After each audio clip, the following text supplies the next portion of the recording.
The ex-soldier wanted a final goodbye with his dog in court, but what happened shocked everyone. The courtroom was a scene of muted tension. The smell of polished wood and the lingering echoes of previous cases clung to the air. Every eye was fixed on the man in the wheelchair at the front of the room, a once proud soldier, now reduced to this. A man with nothing left to fight for but the companionship of the one being who had stood by him through the darkest of days. Jacob "Jake" Turner, a former Army sergeant, sat rigid in his chair, his military uniform neatly pressed, the glint of his medals reflecting under the harsh fluorescent lights above.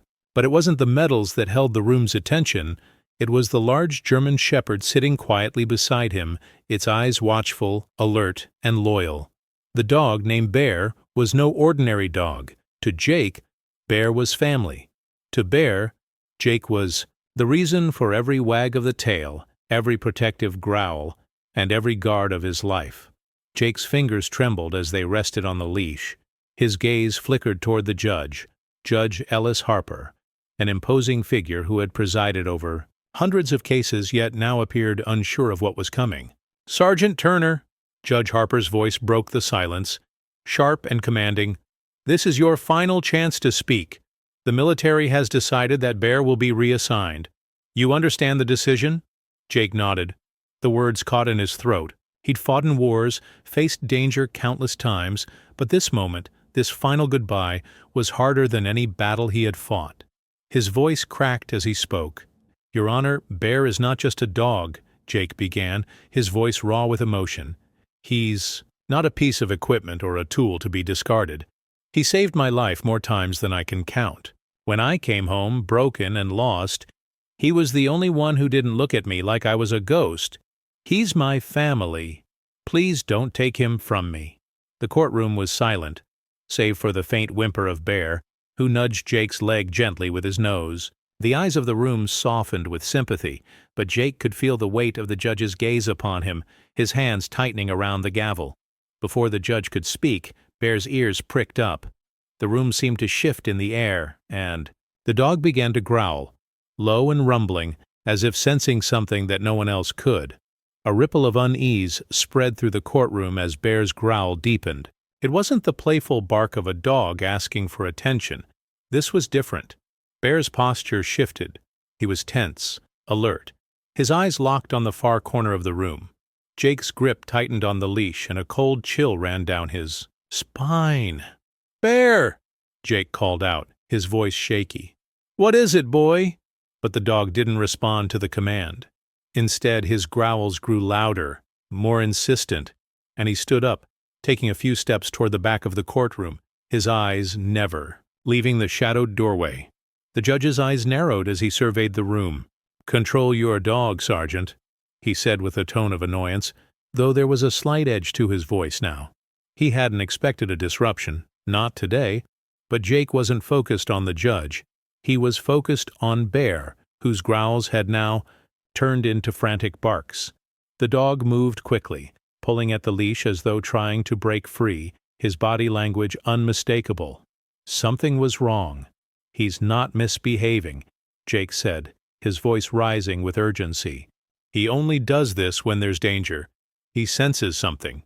The crowd began to murmur, confused whispers filling the room.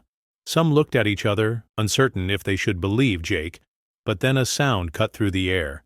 A soft metallic clang, faint, but enough to make everyone in the courtroom stiffen. Bear's head snapped toward the noise, his growl growing louder, and Jake felt his pulse quicken. Whatever Bear had sensed, it wasn't good. "Something's coming," Jake whispered, his voice barely audible, but the tension in the room was palpable. Bear's growls became more urgent, his stance low, his eyes locked on the hallway just beyond the courtroom doors. The judge's hand hovered over the gavel, unsure whether to intervene or wait. The bailiffs exchanged glances, their hands hovering near their holsters. This was no ordinary courtroom disturbance. "Stay calm," one of the bailiffs muttered, trying to reassure the others, but his voice wavered with uncertainty. "It's just a dog reacting to noise, right?" Jake's face hardened as he wheeled himself forward, his hands gripping the arms of his wheelchair. "No," he said firmly, his voice now carrying the weight of someone who had seen enough death to recognize the signs. Bear's not reacting to noise. He's trained to detect danger, explosives, threats. Whatever it is, it's real. The room fell into an eerie silence, save for Bear's persistent growls. The audience, once sympathetic to Jake's plea, now exchanged nervous glances.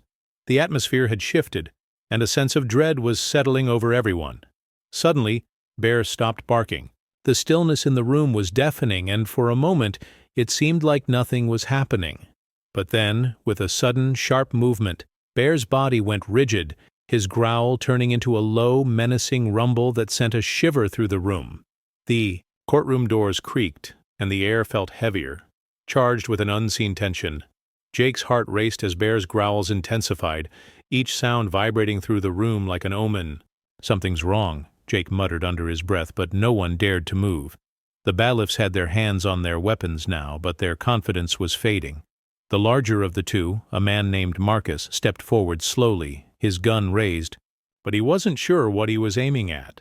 The hallway beyond the courtroom was shrouded in darkness, and yet Bear's focus never wavered. "Stay back," Jake said, his voice filled with a quiet urgency. "Bear doesn't react like this unless there's a threat." "Just a dog," Marcus said, though his words lacked conviction. He took a step forward into the hallway, his flashlight cutting through the dark, but the beam revealed nothing. Bear's growls suddenly stopped, replaced by an eerie silence. The lights above flickered, and then, just as suddenly, a figure appeared in the doorway. It was a man, cloaked in shadow, his face hidden beneath the brim of a heavy coat. His movements were deliberate, almost slow, as though he was savoring the fear that was beginning to rise in the room. The stranger's presence sent a wave of unease through the room. He didn't say a word. He didn't need to. His very presence seemed to warp the air around him, drawing every eye in the room toward him. Marcus held his weapon steady, his eyes narrowed in suspicion. "Who are you?" he demanded, his voice carrying the weight of authority, though the tremor in his hand betrayed him. The man didn't respond at first. Instead, he took another slow step forward, his posture calm, almost too calm for the situation. He tilted his head slightly, as if he were amused by the tension in the room. "Do you have something to say?"